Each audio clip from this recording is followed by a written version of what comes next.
Okay, any other questions on the skill check stuff? No? Cool. So, my friends, we are starting some applications. And this week there's two main applications. The first is finding the area between curves, and there'll be a skill check on that. And so I would say this week. And then the second one is volumes. And there's a couple main things here. This will be more new. This is kind of new in a way you won't. So if your integration skills are a little maybe not up to snuff, this will be a great chance to just rock it forward because you set up integrals here, but you don't actually do them most of the time. So let's see, so for this one, there is a My Open Math that opens today. I think it's due Friday. And if it's not, I'll make it due Friday, so you let me know. Be cool if you could start on that and we could talk about it this week. I would love that. So today, and that will be, just on this area between curves. So with not much further ado, let's get rolling. Let's say I've got some curves. So this is y equals f of x is that parabola one, and then y equals g of x is that cubic one. And my problem here is to find the area, that little fish shape right there, find area A. And we've thought about integrals as area the whole time. This is just a tiny little bit of a shift. But it's a big step toward understanding this. And the way to think about this is what I want you to get out of this. So this is like, how are we setting this up? How are we coming up with the formula? That's the key thing you should be focused on here. And we'll practice a lot. So how do I do this? Step one is I'm going to first off find the x bounds on this region. So let's call this A and B. Step one is to find those intersection points. And I imagine for some of us that might be one of the more challenging parts because it requires like algebra and stuff like that. So step one is find points of intersection. And I'm going to put here if needed in parentheses. Sometimes you don't actually need that. It's pretty clear where you start and end. Maybe that's even given to you. But here, the key thing is I'm looking for this bounded area. So notice here that this area is bounded as well. And bounded means I can just put it in some box. It doesn't fly off to infinity in any direction whatsoever. Step one is that. Step two, now essentially this is going to be a derivation of the formula. It's not going to be the formula. But this is what I want you to focus on, what I'm doing here. So we're going to create our formula using Riemann sums.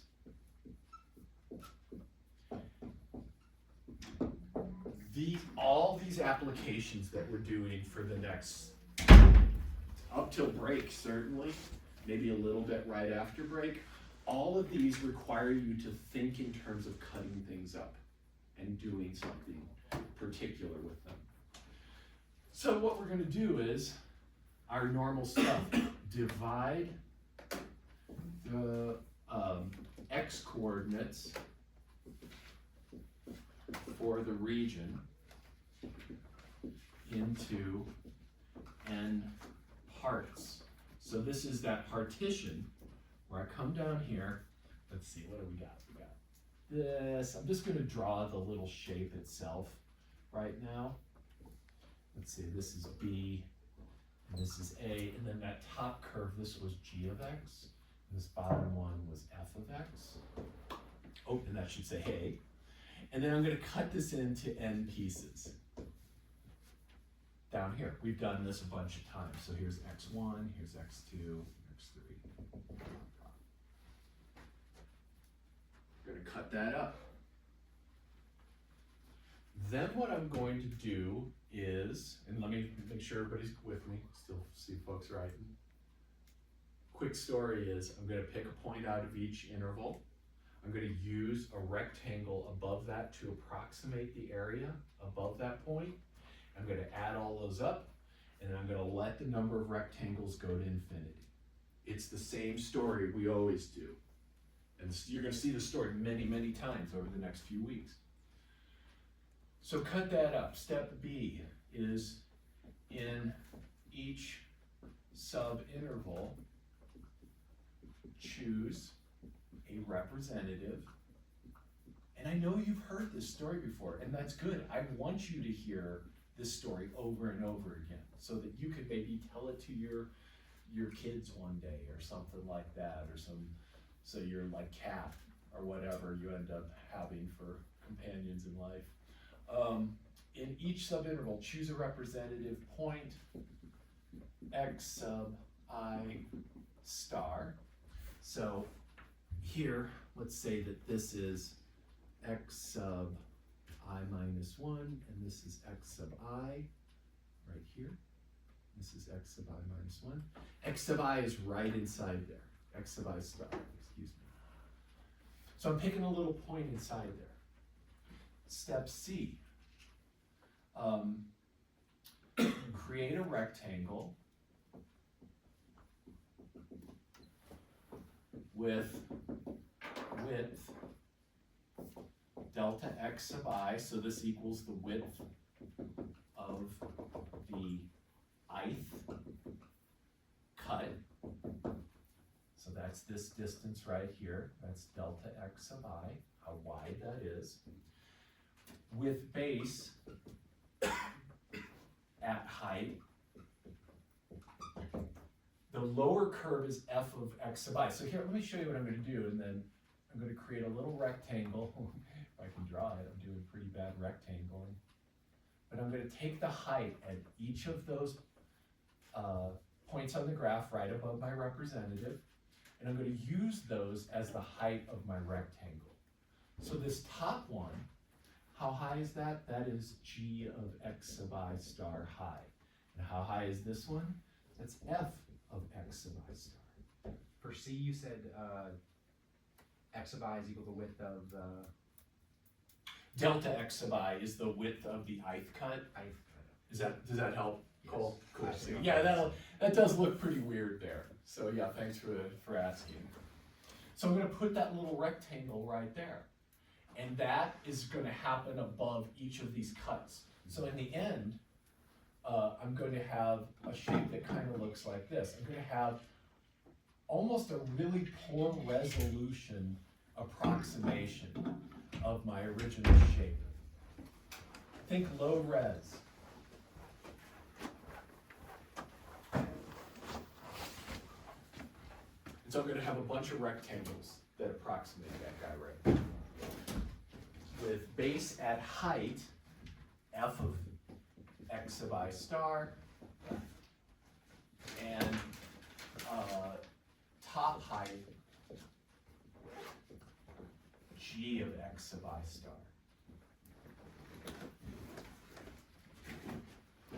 We're going to do this all, we're going to write the formula out, and then I'm going to make it even easier.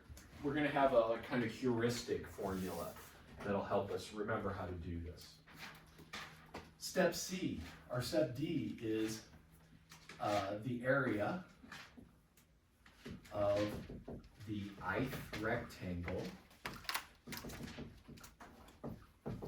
is, well, it's going to be base times height. What's the base? How wide is the base for the ith rectangle? This guy right here, how wide is he? X sub I minus x sub I minus 1. Yeah, definitely. So Sam's taking this right endpoint minus the left, and we're just going to call that delta x sub I down there. Does that sound good, Sam? Cool. So Sam's saying just take the right minus the left, and that's how wide it is. So it's going to be base height. Our base is delta x sub I That's the width of the ith cut. Width of ith cut. How high is it? How tall is that rectangle? Let me kind of draw it out here real quick. Or do you got it for me, Sam? Yeah, I What- think so. Yeah, how high is it? G of x sub, I star. yeah, Yeah. that, G of x sub I star minus f of x sub I star. Beautiful. It's the top point height minus the bottom point height. So let's draw this picture out over here. So for this ith rectangle, this is the ith rectangle. Thanks, Sam, that was spot on. So the width is delta x sub I. The height is the top height, g of x sub I star, minus the base height. So this is top minus bottom. That's all. And then that gives me this area. So the area here is equal to g of x sub I star minus f of x sub I star times delta x sub I. And I'm going to add up all those suckers. And that'll give me an approximate value for the area. Step E is add up all rectangle areas. And we're going to use shorthand for that. So I'm going to say sum, so capital sigma. I'm going to start I equals 1 to n because there's 1 through n rectangles and they're going to change as I move from left to right.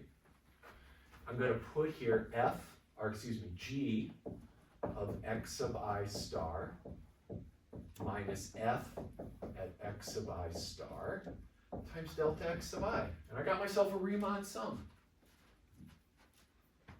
Let me let you get caught up with that and take the full emotional impact of what this sucker is.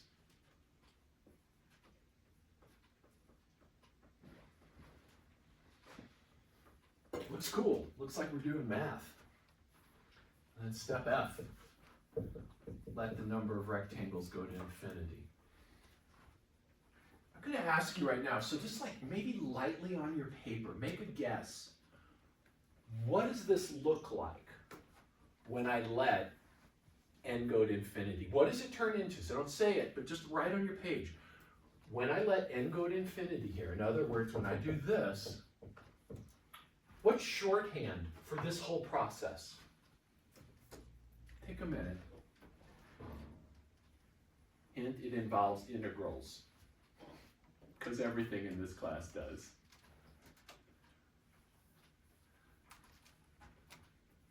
Just take a second, I want you.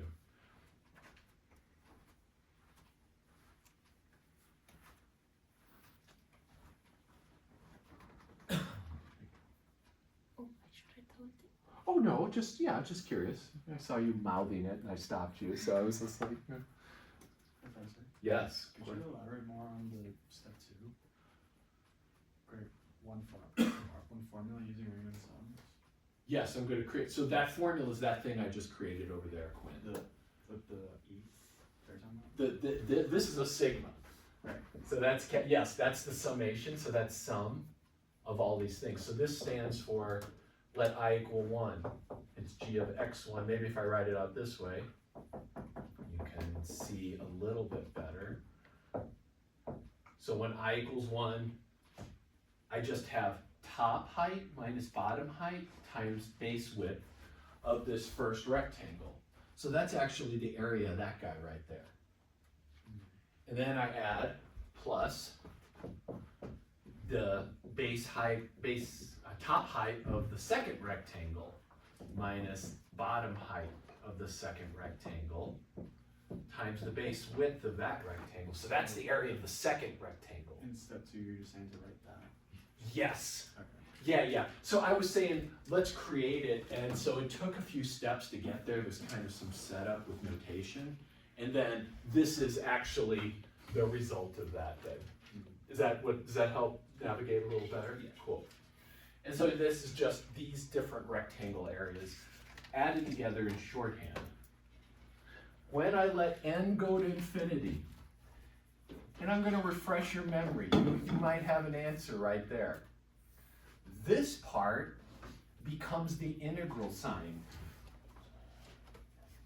Remember? So that's what an integral is. It's a Riemann sum with the number of rectangles going to infinity. So this all becomes integral. Where do I start? What's the start of the integral, the lower limit? A. And then top?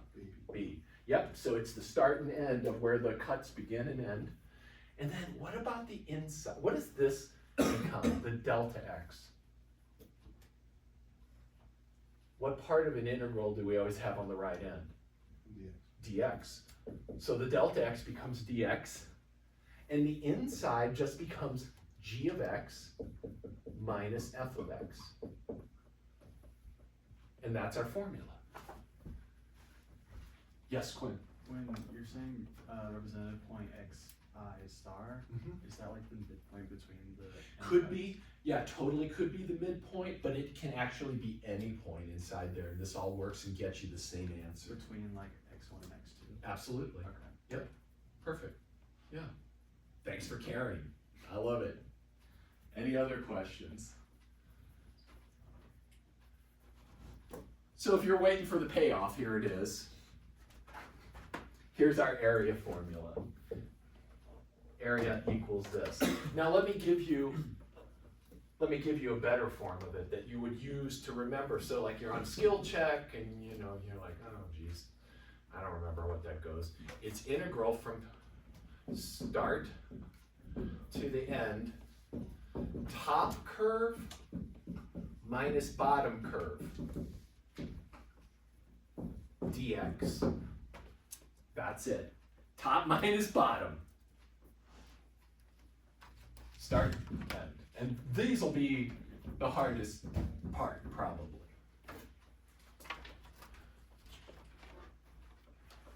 Does this sound okay? Yeah? Any questions?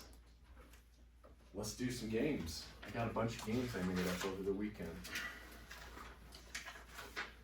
Cool. I had fun with these. So, let's take a couple of parabolas. So I'll work through an example with you, and then I've got a couple for us all to do together. So example. Find, I'm going to state this in a really interesting way. Find the bounded, or the area bounded by y equals 4x squared plus 5x plus 2 and y equals 3x squared plus 8x plus 2. Now probably you're looking at that and going, I don't know what those look like, but we do know something about them. What are the basic shapes we have here? These are parabolas. Does everybody agree with that? Because we got x squared. So we know these are both parabolas of some sort. And since you can use calculators and stuff, you could get out your graphing calculator and do this, or you could have Desmos and graph these. We could plug a few points. There's lots of tricks to this, but we know we have two parabolas. It's kind of hard to tell which one would be the top and which one would be the bottom without graphing them. So let's actually do a little bit of graphing on these. And we're gonna find the intersection point. So like I said, getting to that part, getting the start and end, that's usually the hard work. And figuring out who's the top and the bottom is also sometimes a little bit tricky. So let's find the intersections first, because these do intersect. How do I find the intersections? Leo, how do I find them? Wouldn't one of them be at 0, 2? How do I find them? I'm not sure. I can't remember. I think you're right. Yeah. But how do I find them? What's the process? You got a good eye. Zero, to equal to 0, sorry. I mean the x to 0. If I set the x equal to 0, oh, that's how you're seeing it. Yeah. But how do I find the others? How do I know Factoring factoring what? the equations and I'm not sure this guy will factor real nice. Bottom won't factor either. The bottom one, yeah, I don't think these will factor. You're on the. Leo's got a really good intuitive eye, so he saw that 0, 2 was a point on here.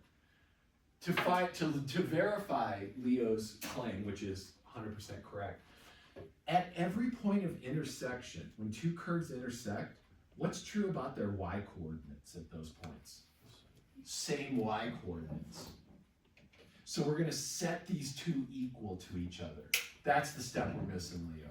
So, and then we can do the factoring and all sorts of cool stuff. So set the equations equal to each other. And what we're going to have here then is 4x squared plus 5x plus 2 equals 3x squared plus 8x plus 2. Can you take a minute and just see how much this hurts or doesn't hurt to solve that for x, please?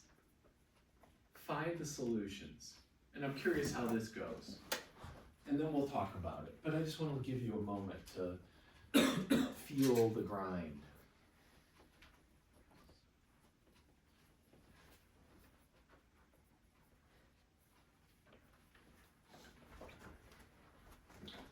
Really miss this announcement beginning next Monday. Is like we're not going to meet formally, but I'm going to be here for skills checks, makeups in my office from 11:30 to 2. So if you got skill checks you need to make up, and I think the answer is yes. Yes, yes. So I think the answer is yes. Okay, So I'll see you on Monday. You're doing good. You already got it. Yeah. Yeah. Go ahead and finish. There you are, gladly. There's one other. You're canceling something out there, Sam, that's actually holding information, which is it's a common thing to do. I would not be surprised if you weren't the only one. What we get here? Oh. Yeah, that's it. Yes, and you are also missing one of them because you canceled something out of each side.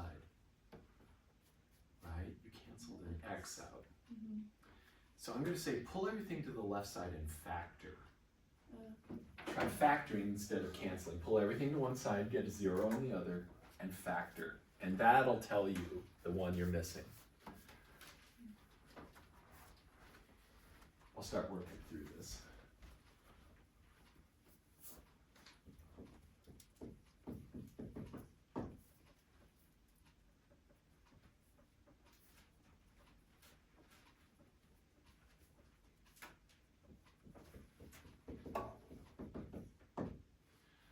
Let's talk about the thing that lots of folks are doing. We'll talk about that guy too.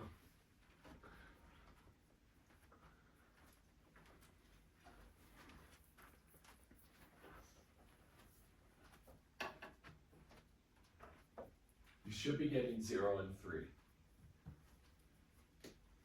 A lot of people are just getting 3. Oh. But it's because they're taking this and throwing away one of the solutions. Actually, when you cancel an x out, you're saying x can't be 0, so I'm going to divide by it. Realize what you're saying. When you divide by x, you're saying x can't be 0. In this case, it can't be. But then you're also forgetting that x could be 0. That makes that true. So that's why I recommend solving all of our equations like this, so everything equals 0. Get a 0 on one side and try to get a product on the other side. Sound good? That's cool. This was like meant to like catch little snags and remind us of how math life works. Is there anything I can do for you on this? Ask any questions or anything that's confusing? Okay. So I've got my 2 points. There's 0 and 3. Now watch this. I'm going to figure out what curve's on top without doing any work. So I've got x equals 0 here, 1, 2, 3. Here's x equals 3. That's where the curves touch. They don't touch anywhere else. Those are the only points they have in common. So if I can just test a point inside here and figure out who's on top, that's true this whole space in between, because they'd have to touch again to change who's on top and who's on bottom. So in here, now I'm going to test x equals 1. See, we're doing a lot of this kind of stuff. This is how to get around without a calculator. So I'm going to write out what I'm saying here. X equals 1 because it's between the intersection points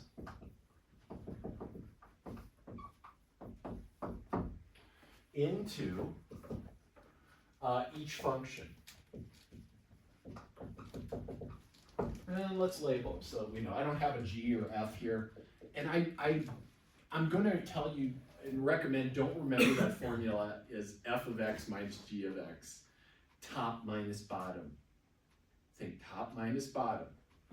So for equation 1, so when we get for equation 1, if I plug in x equals 1, I get 4 times 1 squared plus 5 times 1, good lord, I'm getting crazy, plus 2, and that looks like 11. Thanks, Sam. And then 2 becomes 3 times 1 squared plus 8 times 1 plus 2, and that looks like 13. This one's on top. So, equation 2 is on top. Let's write that out. Y equals 3x squared plus 8x plus 2 is the top curve. No graphing needed. Does this make sense? Everybody see how I'm getting that information? Cool. Done. So the area is equal to the integral from the left intersection to the right intersection, top minus bottom. Now use parentheses. So I'm going to put the whole top into parentheses. And then I'm going to subtract off the whole dang bottom in parentheses. 4x squared plus 5x plus 2 dx. Professor, Yes. what was the significance of x equals 1? You're saying I just picked a point anywhere between the intersection points, Quinn. One could work, 2 would work. Okay. You could pick anybody you want. I mean, if you want to pick something weird and challenging, you do you. I like 1. I like 1 and 0. Does that help?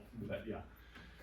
So, those are the lowest hanging fruits of the mathematical tree, 1 and 0. So then simplify. And what we're going to see is that we get, actually, hey, you take this home. Why am I doing it? You do it. If you get a negative answer, you probably subtracted backwards, and you probably confused who was the top and who was the bottom. So then you would just like flip it really quick. But here, we definitely have them right, so.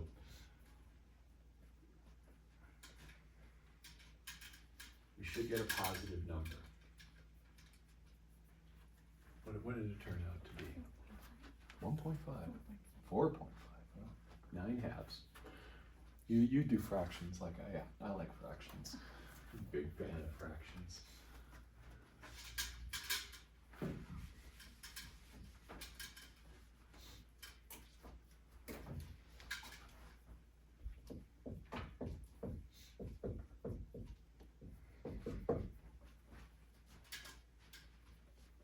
Negative x squared plus 3x, because you brought that negative through.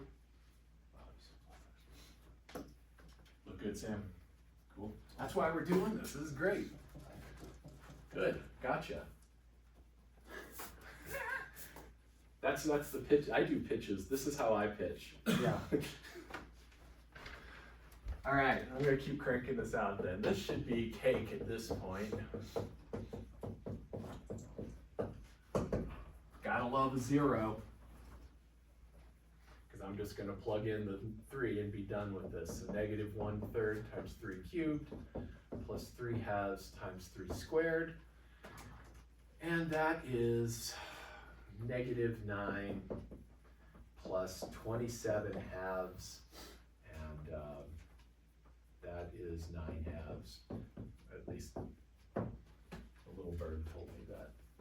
So 4.5. You got your calculator out, you should get a 4.5. And that's totally cool too. Units squared. So whatever our units are, if it's centimeters that we're measuring length by, that's squared centimeters.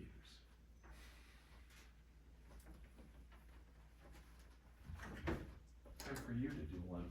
The whole kit and caboodle.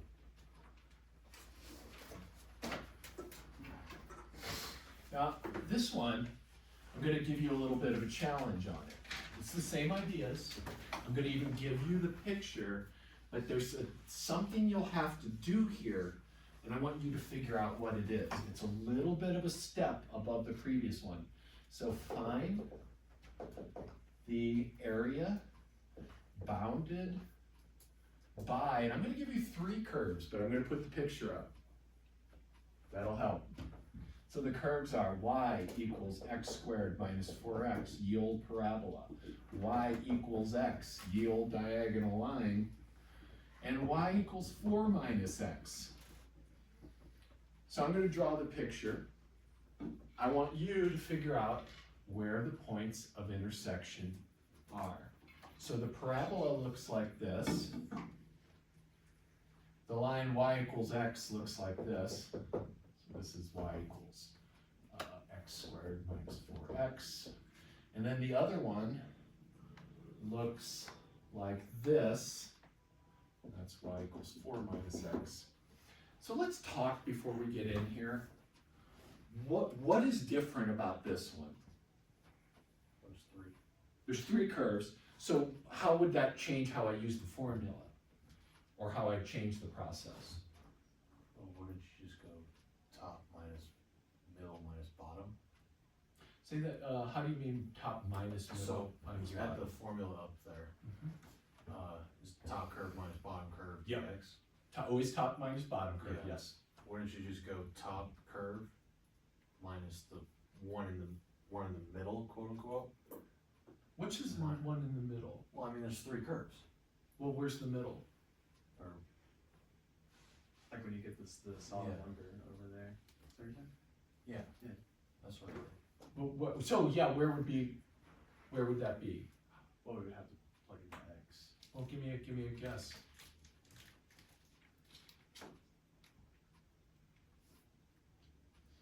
Let's think about the game. How do we set this up? We do rectangles like this, right? Yeah. Dot, dot, dot, dot, dot. Top minus bottom, top minus bottom, top minus bottom, top minus bottom, top minus bottom. What just changed? Function. Your top. The top. As I move from left to right, the top changes from here to here. So there's kind of a middle thing. That's why I was pushing you. But here, the top equals x. Here, the top equals that. The bottom stays the same the whole way across. So I've got to keep an eye out for these multiple tops and bottoms that could occur. Does that make sense, Sam? Yeah. So here I've got the same bottom always. It's always this critter, x squared minus 4x. So you use the same formula, but you watch out for when it changes the top. Yes, so we're gonna have to do 2 of them. We need to find this point right here. What's that point? We're gonna do start, end, and then start, end, and set up 2 separate integrals and add the results together. So I'm gonna find this area plus this area. It's the sum of the original sum. It's the sum, yeah, I think integrals now, but sum of 2 integrals, yes. You're right, sum of sum, yeah. Yeah, So Dan? we're gonna have to have like 2 Riemann sums equations? Yes, but just do it in integral form. So yeah, use that lovely top minus bottom integral formula in 2 different ways. And all you have to do is figure out, where's this right here? What is that x coordinate? So let's roll on this. And then we'll check back in a minute. And I'll make sure we're all on the same page. President, Yes? in the notes you said to divide x coordinates into n parts. So that is only all of that was only to derive that formula, Quinn. So, Right. so yeah, so we're How over would you in find the center? where do those two curves intersect? That's what I'm asking you. So what is the common x coordinate where these two meet? Does that make sense? So you gotta find that first in a little algebra. Very, very tiny bit of algebra. What's up, Mason?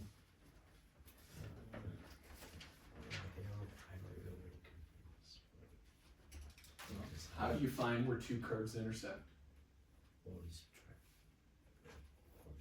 How did we find where those intersected? Set them equal to each That's other. what I meant, sorry. There you go. Well, yeah, okay, that's good. That's what I meant. Yeah. So what are you going to set equal to find this point? You're going to set what equal to what? Y equals x, or I guess x still formulas. Mm-hmm. So I'm going to solve this to get that midpoint. And then I've got to find these two other points. I made them look a certain way, but make sure you can verify what is this point, what is this point. So we need three x coordinates. So we got 1, 2, 3. Here's how we're going to do 2. This is question sub 2.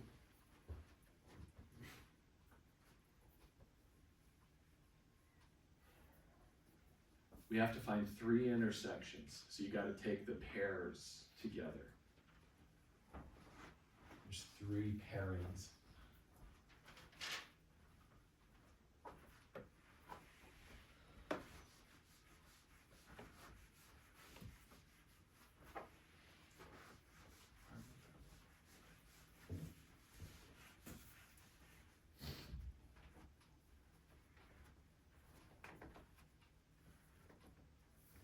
Yeah, that looks good. That looks good.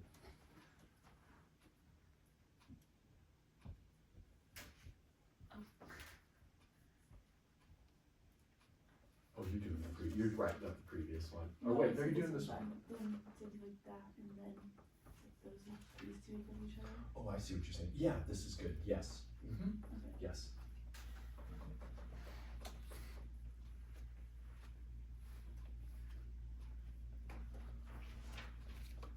Call these 1, 2, 3.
I'm getting a lot of information. Some of it is relevant to our situation, some of it doesn't seem relevant in a way.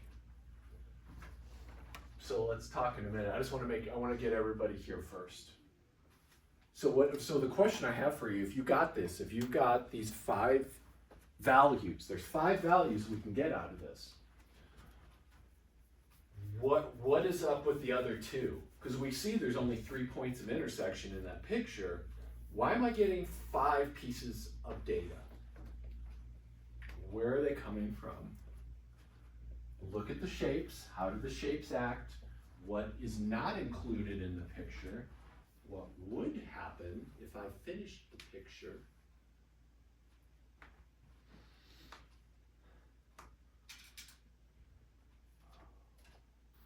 Because you know a parabola doesn't just stop, right? So you want to model it intersecting? Yeah. If this parabola keeps going, there's actually other intersections. There's one here that's not pertinent, They each kind of form more. and there's one over here that's not pertinent.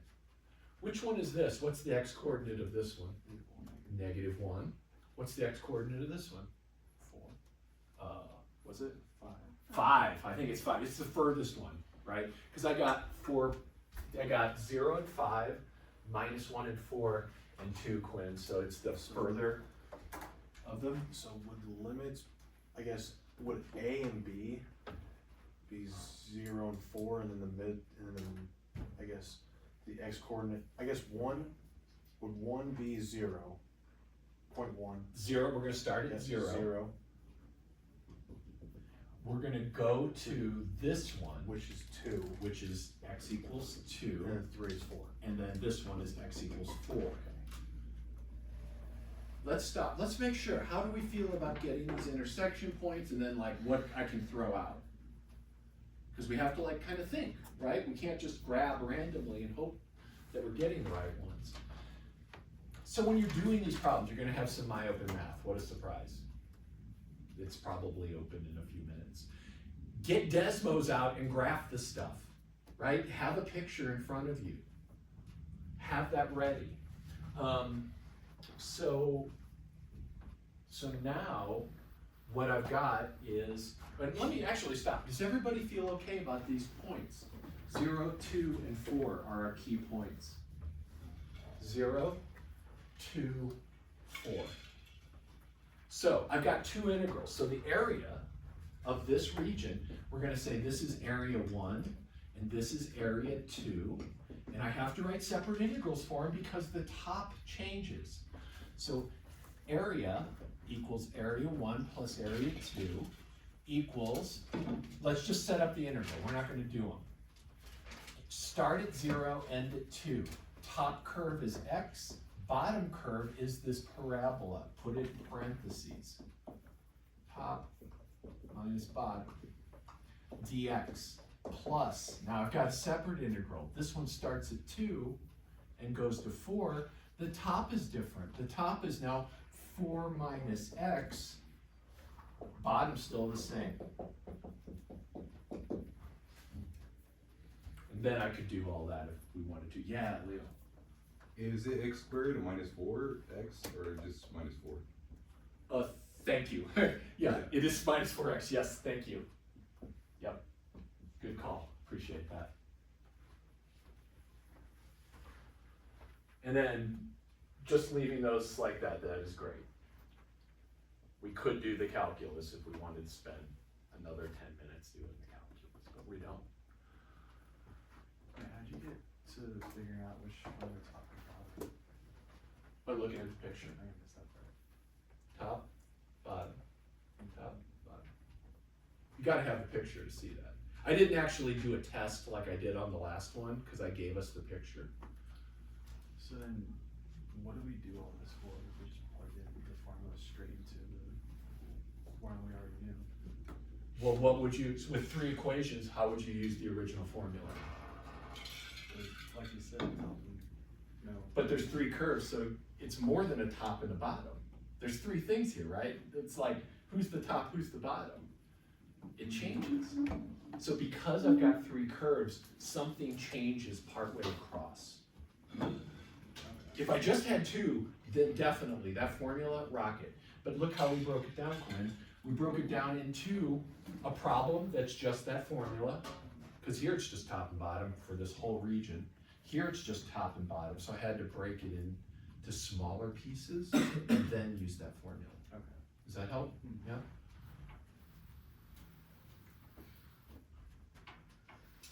Let's try one more. This one's gonna be a little funky. And it's gonna twist our brains up a little bit, but we can deal. Especially if we have a graphing application. We can do all sorts of things. X equals 6y minus y squared. X equals 2y. Already looks upsetting, probably. Good. It was meant to be a little upsetting, but not like, you know, seriously depressing. Find the area bounded between these curves.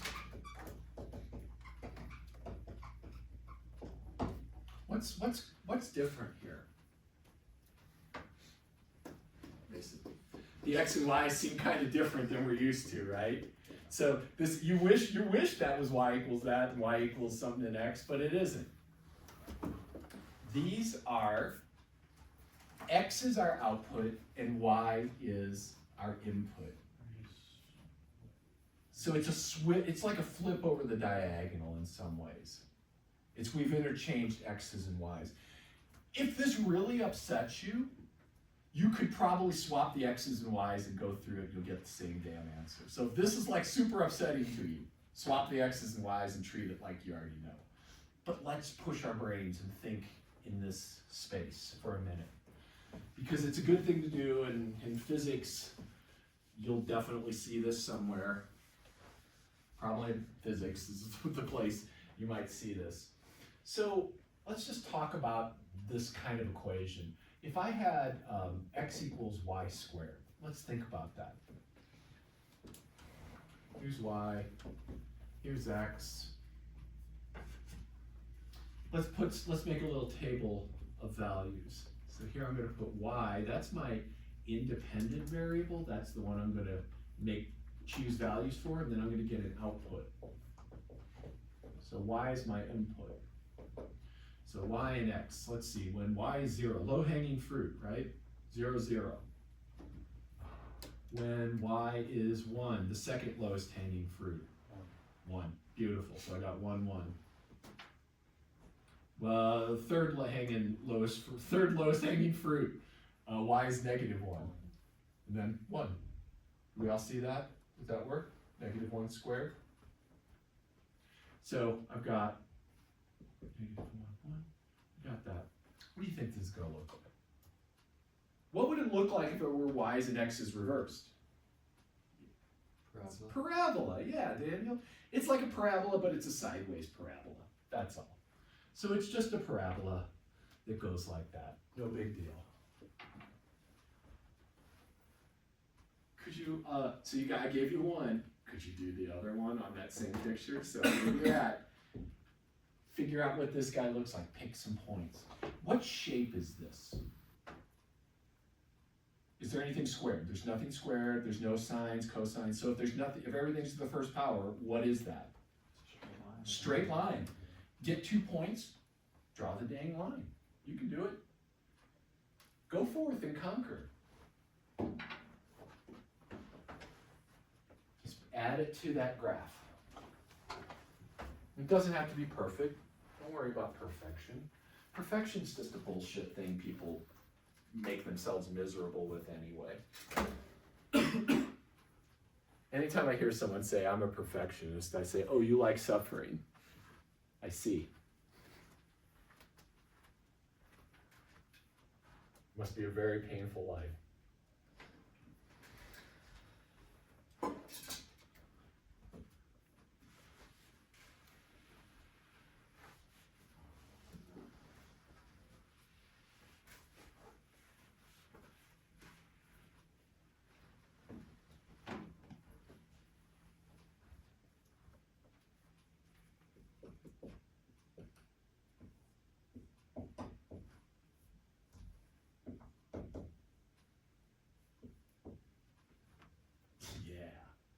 I mean, the fruits of the tree that you can grasp while laying under the tree, my friends. These are the ones we should eat from.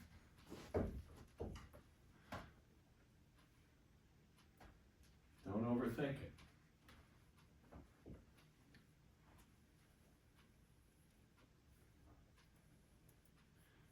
No, it's you might be like, wait, is there even a region? And it's because my parabola was kind of lame.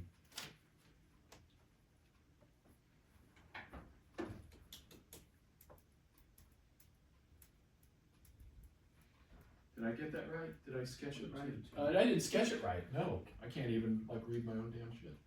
So this is actually, I went, what did I do wrong? You went 2 to 1. I kind of read it backwards. This is the x coordinate, so it's actually the point 2, 1 because I read it backwards. So yeah, so 2, 1 is this point right here. There we go. Something more like that. That's better. That's nice.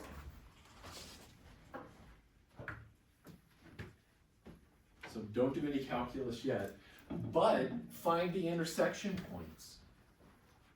And so now we're going to set the y stuff equal to each other and solve there. Because the x coordinates have to be the same at these points. So what's that? What's that? So you're going to set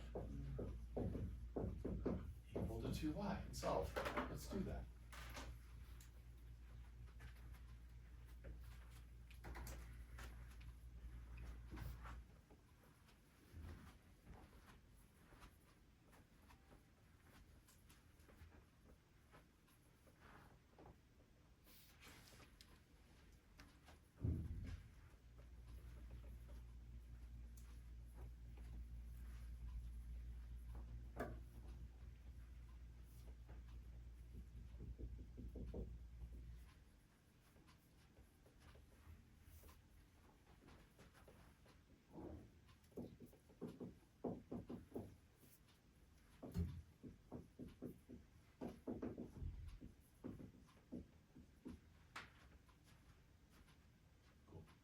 It's always good to have the sanity checks.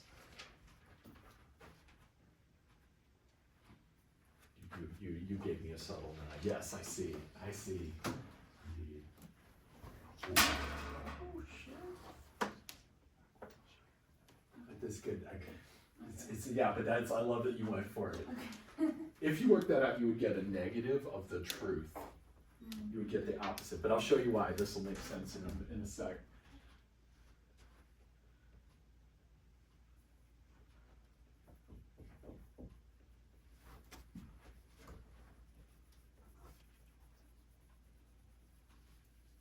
If you're interested in just getting the integral form, I'm giving everybody a few more minutes to get those intersection points. For this one, we would make our rectangles like this. We're going to cut along the y-axis for this one. So our rectangles are like this. They don't have a bottom and a top, but they do have a left side and a right side. When you subtract, what do you think gives you a positive result? If I told you I've got this rectangle and it starts at 2 and ends at 5, what side do I subtract from the other? Right minus left. So when you have these weird curves that are counterintuitive, it's a function of y as opposed to a function of x, instead of going top minus bottom, you're going to go right minus left. Think, top minus bottom always gives you a positive. Right minus left always gives you a positive. And we want to have positive areas. So for these cases, if we have functions of y, x equals f of y, and x equals g of y, use this formula. Area equals start, and this is going to be a y coordinate, and this is going to be your end, y coordinate, right minus left dy. Same idea, we're just cutting with horizontal rectangles instead, and then we add them all up and we get a Riemann sum, which will turn into that integral. So in this case, it was the quote unquote, I guess the right one. Would the right be the 6y minus y squared? No, look, so you gotta look at the picture. This one is on the right. So think about this, Sam, for every little horizontal slice, which curve is on the right end of it? And that's the it's a straight line, the x equals 2y is on the end.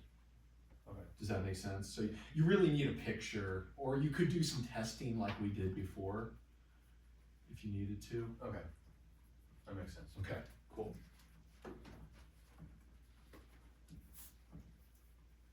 I'll say one more thing. We'll probably end it here. Well, no, I got one more. No, why would I end it here? It's crazy. It's 15 minutes. I'm out of my mind. Sorry, didn't mean to get you very excited and then take it all away.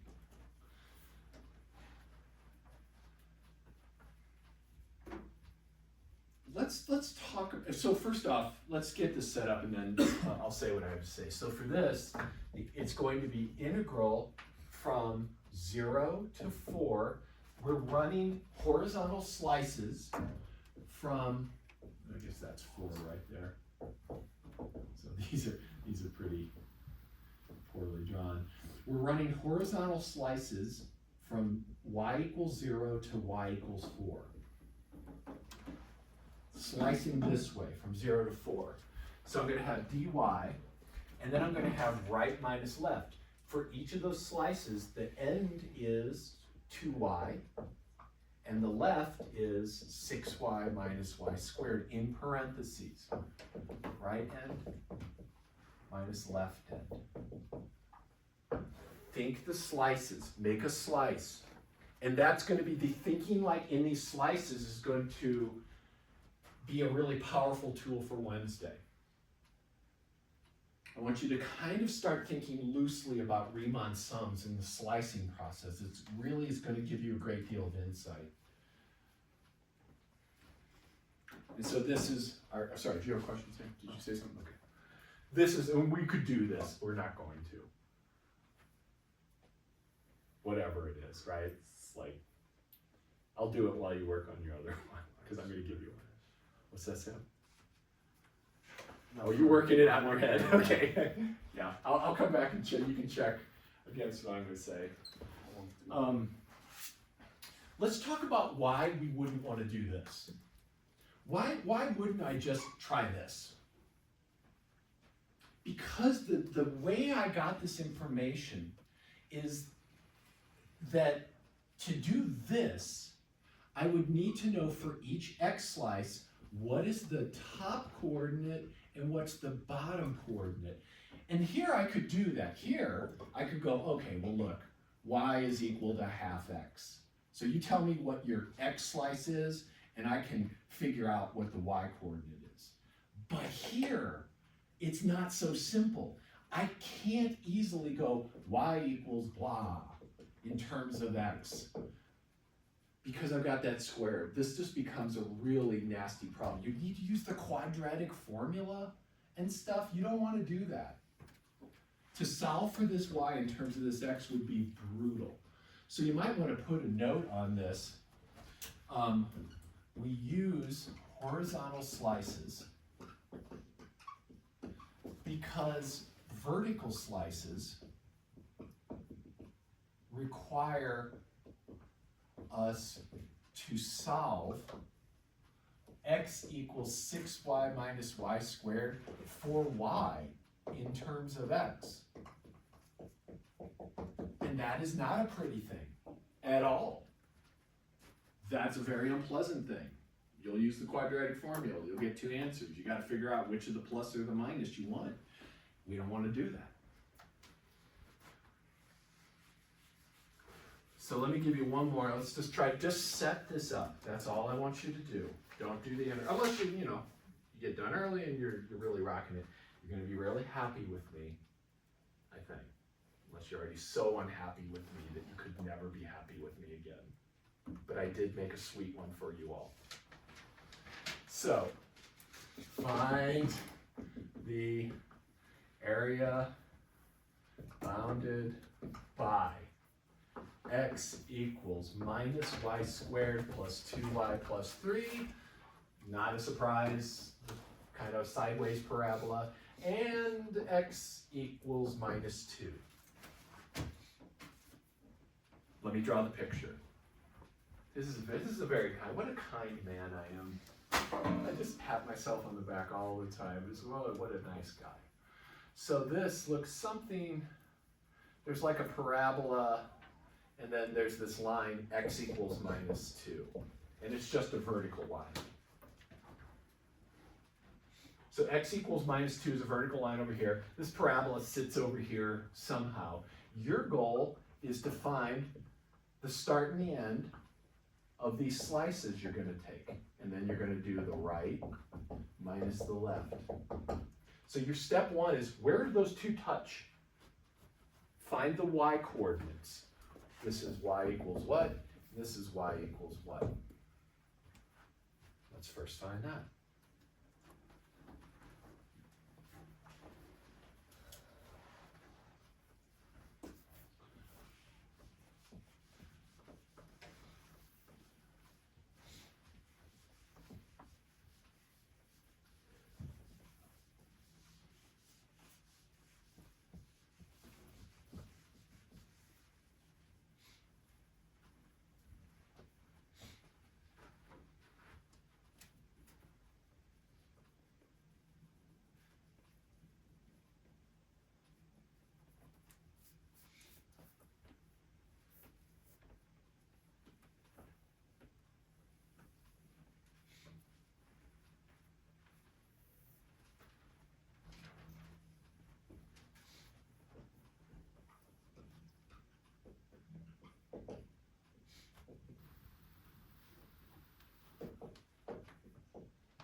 Factoring.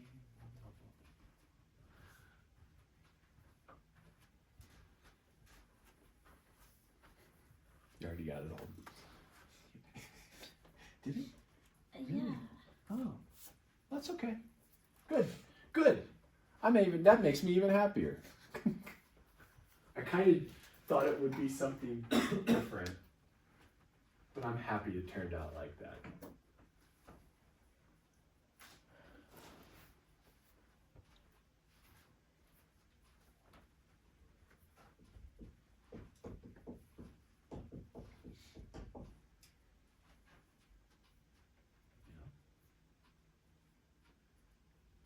I don't think you can factor this.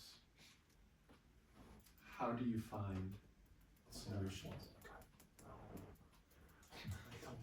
Oh, yeah, all your screaming only encourages me more. Oh, thanks. Your pain only makes me want to continue forward.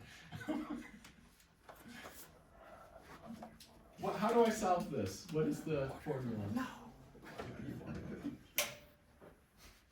Kirti, what is the formula I need? Minus b plus or minus root over b square minus 4ac by 2. Oh, that's beautiful. The quadratic formula. See? It is not. It's a fine, fine thing. No, it's Kirti just sang it for us in a beautiful way. It was lovely. It's one of the best songs ever. a terrible formula. So, oh. Now you really brought my wrath down. X equals. So this works for X or Y. How about this? Oh, I'll make life super nice for you. Put a box there. So whatever's in that box, which sometimes isn't just a variable, it could be weird shit, is negative b. Oh, let's even do better. 1 over 2a in front minus b plus or minus the square root of b squared minus 4ac. Do it like that so you don't have some weird ass giant fraction floating around that you'll carry with you for the rest of your life. Like Jacob Marley's chain of business dealings.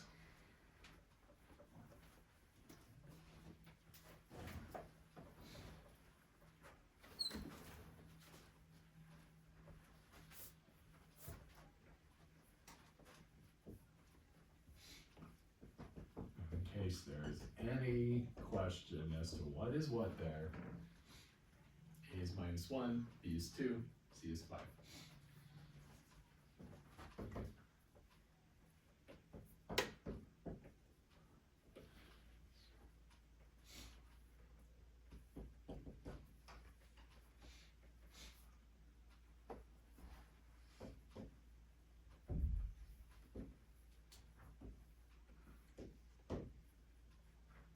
This is what you got, right, Kirti? Is this looking okay? Okay, good, good, good. Because I was like, oh, yours look nicer, but you did a lot of work on it, so that's why.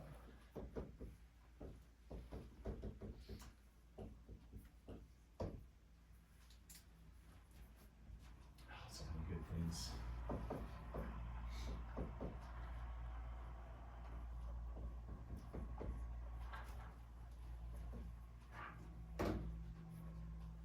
I'm doing things I want you to ask about. If they are.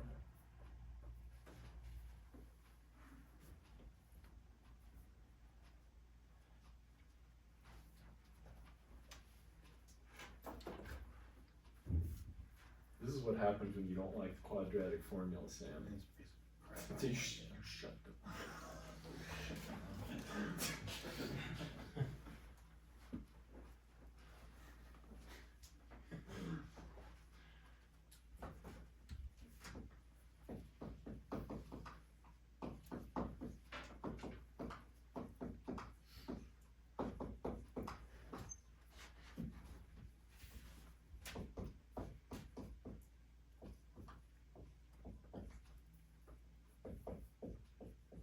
You don't really need to do any of the things I'm doing, but they sure look better that way. Lots of unhappy people. Good. Good. That's what I aim to do. I aim to make everyone as miserable as possible. Luckily, I'm a math teacher, so it's easy. I just show up and do stuff. Anybody want me to go through this? I will. How about that? So, this is just plugging shit into the formula. Then, this is just simplifying square root into square root of 24. You could leave that, that's fine, but then you could also realize square root of 24 is square root of 4 times 6. That's a perfect square. So I pull them apart, and then I just make that 2 root 6. And I just like that better, so that's what got me here. That's what got this. And then here, I took the -1/2 times the -2 that got me +1. -1/2 times this. See how this is this is actually two things, a plus and a minus. When I multiply by a minus, I change that to a minus plus to keep my ducks in a row, so I remember that I did change the sign there. It's the same thing, it's two solutions, but the thing that was a plus became a minus, and vice versa. So I think that's good, especially scientists. If you're working with this kind of stuff, you have a plus or minus, you flip it, flip the plus minus to keep it in your brain, what happened.